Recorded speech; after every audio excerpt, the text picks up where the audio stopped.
ওং নমঃ ভগবতে বাসুদেবায়। শ্রীমদ্ ভগবদ গীতা অষ্টম অধ্যায় অক্ষর ব্রহ্মযোগ। হরে কৃষ্ণ। আজ আমরা অষ্টম অধ্যায়ের 14 নম্বর শ্লোকটি শুনব।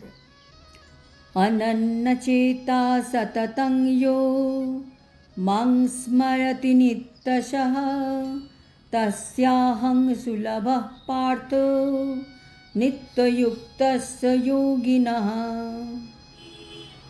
অনুবাদ: অনন্যচেতা সততম মানে নিরন্তর একাগ্র চিত্তে, অনন্য চিত্তে। ইয়ো মাং স্মরতি নিত্যশঃ যিনি নিয়মিতভাবে আমাকে মানে শ্রীকৃষ্ণকে স্মরণ করেন। তস্যাহং সুলভ পার্থ হে পার্থ, তার কাছে আমি সুলভ হই। নিত্যযুক্তস্য যোগিনা যারা নিত্যযুক্ত ভক্তযোগী। হে পার্থ, যিনি একাগ্র চিত্তে কেবল আমাকেই নিরন্তর স্মরণ করেন, আমি সেই নিত্যযুক্ত ভক্তযোগীর কাছে সুলভ হই। তাৎপর্য: এই শ্লোকে মেইনলি বলা হয়েছে যে যেসব শুদ্ধ ভক্ত ভক্তিযোগে থেকে ভগবানের সেবা করে তারা চরম লক্ষ্যে পৌঁছতে পারে। আগে বলা হয়েছিল 4 রকম ভক্তদের কথা, যারা হচ্ছেন আর্ত মানে দুর্দশাগ্রস্ত, জিজ্ঞাসু জ্ঞান লাভে আগ্রহী, অর্থার্থী মানে জড়জাগতিক কামনার জন্য, আর জ্ঞানী হচ্ছে চিন্তাশীল দার্শনিক। আগের শ্লোকে এও বলা হয়েছিল যে কিভাবে জড়জগতের বন্ধন থেকে মুক্ত হওয়া যায়, যেমন কর্মযোগ, জ্ঞানযোগ বা হঠযোগ ইত্যাদি করে মুক্ত হওয়া যায়।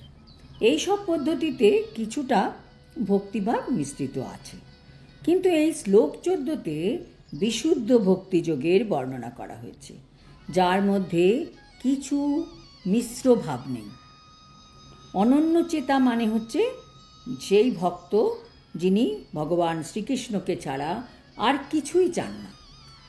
শুদ্ধ ভক্ত ভগবানের কাছে এও কামনা করে না যে ভগবান, আমি যেন স্বর্গে যেতে পারি বা ব্রহ্ম জ্যোতিতে বিলীন হয়ে যেতে পারি বা ভববন্ধন থেকে মুক্তি পাই। শুদ্ধ ভক্ত এই সব কিছুই ভগবানের কাছে চায় না। মানে তিনি হচ্ছেন নিষ্কাম, অর্থাৎ তার নিজের জন্য তার কিছুই প্রয়োজন নেই। এনারাই প্রকৃত শান্তি পান। স্বার্থসিদ্ধির জন্য যারা সারাদিন চেষ্টা করে তারা মোটেই শান্তি লাভ করতে পারে না।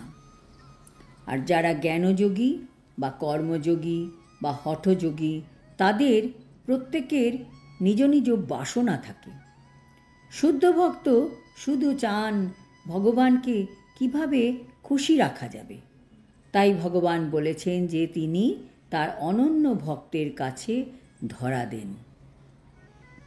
শুদ্ধ ভক্ত সব সময় শ্রীকৃষ্ণের যে কোনো একটি রূপের মাধ্যমে ভগবানের সেবা করতে ব্যস্ত থাকেন। তিনি কি করেন, ভগবানের যে কোনো অবতারের একটা অপ্রাকৃত রূপের চিন্তা করেও ভক্তি করতে পারেন, আর প্রেমভক্তি সহকারে তার সেবাও করতে পারেন। যেরকম রামচন্দ্রদেব বা নৃসিংহদেব, তাদেরও সেবা করতে পারেন।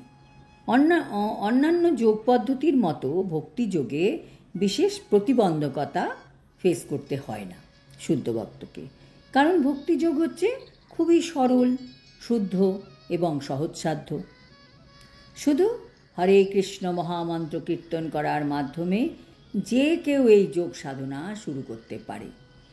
তার জন্য কোনো সময় দরকার নেই, তার জন্য কোনো খরচা নেই। শুধু মন দিয়ে এই মন্ত্র জপ করতে হবে। ভগবান সকলেরই প্রতি করুণাময়।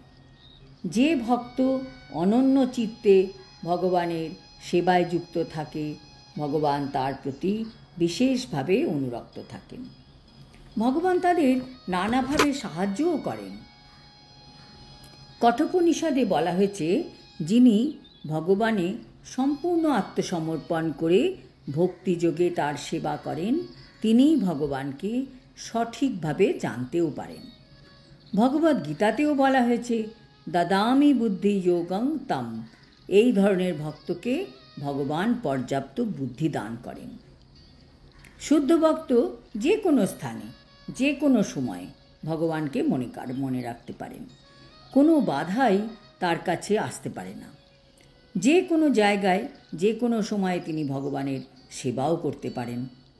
শুদ্ধ ভক্ত যদি বৃন্দাবনে বা যে কোনো ধামে নাও থাকতে পারেন, তিনি নিজের স্থানকেই পবিত্র পরিবেশে পরিবর্তন করতে পারেন।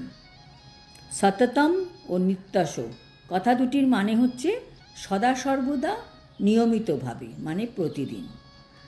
একজন শুদ্ধ ভক্ত ভোরবেলা শয্যা ত্যাগ করার সময় থেকে রাতে শয্যা গ্রহণ করা অবধি সব সময় ভগবান শ্রীকৃষ্ণের স্মরণ আর ধ্যানে মগ্ন থাকেন।